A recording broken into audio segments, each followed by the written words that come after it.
So this video is going to go over some of the directions for the kangaroo dihybrid cross activity.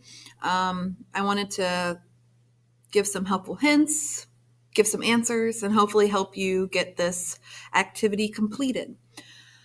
So for this kangaroo activity, the beginning here, my first two slides that I have are it's the information that's at the top of your Google Doc, and it just explains how the DNA that the kangaroos are inheriting from their parents are going to control the traits that they have.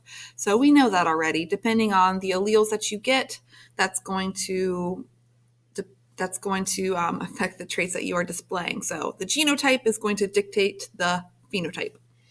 Of course, the environment will play a little bit of a role in that, but for this, we're going to look at how having either dominant or recessive alleles impacts certain traits. So for these kangaroos, it looks like we're looking at the fur color and the eye color. So for fur, it can be either dominant, dark brown, or recessive, light brown. And then for eye color, it could be either dominant brown eyes or recessive blue eyes. For our activity here, we're looking at two parent kangaroos. On the left here, we have parent number one. In the big circle that's at the left-hand side of that rectangle, it's showing you what one of their body cells would look like. So this is a diploid somatic cell. Since it's diploid, that's why there's two alleles for each trait. So there's two Bs for fur color, and there's two Es for eye color. And then the other four circles that are in each of these rectangles, those are going to represent the haploid gametes that were produced through meiosis for these kangaroo parents. So when you look at these, they're haploid, like I said, which means there's only one allele per trait. So there's one B for fur color, and there's one E for eye color. And then parent two on the right-hand side here, same thing, but the letters are slightly different. I think they have, for eye color, they're homozygous dominant, so they have two big E's instead of a big E and a little e like the other parent. So I think questions are on the next slide. Yes. So if we look at our questions here, for number one, it says, what is the genotype of parent number one?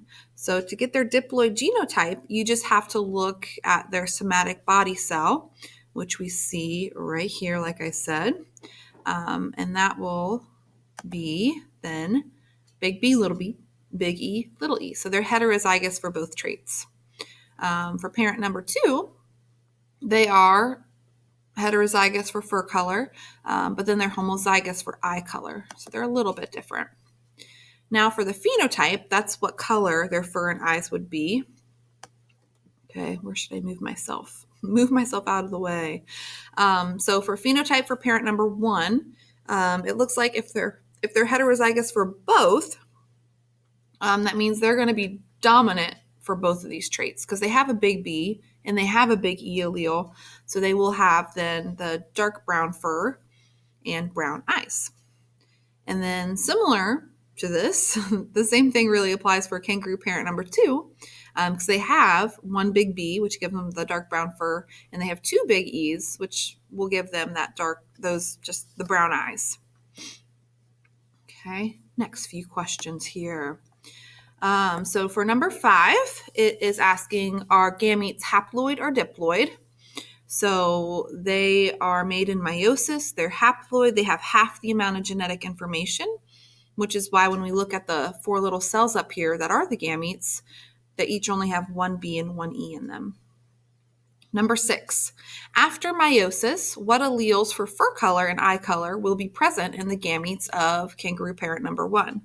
So the gametes for both of these kangaroo parents, they're pictured in these diagrams, so you don't really need to figure anything out. You're just going to copy the letters. So these 4 cells right here in this purple rectangle for parent 1, those are the reproductive cells for that kangaroo.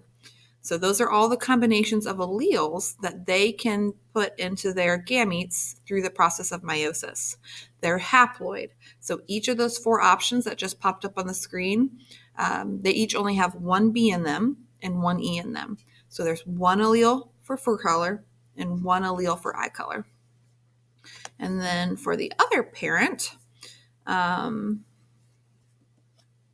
these are their 4 possible combinations that they could make. And since they only have big E's to put into their reproductive cells, it looks like 2 of these are going to be duplicated. So they really only have 2 different options here. So some of their reproductive cells will be big B, big E, and then the other option, oh no, come back. The other option would be little b, big E. But since 4 cells get made through meiosis, we put all 4 there just to be extra thorough.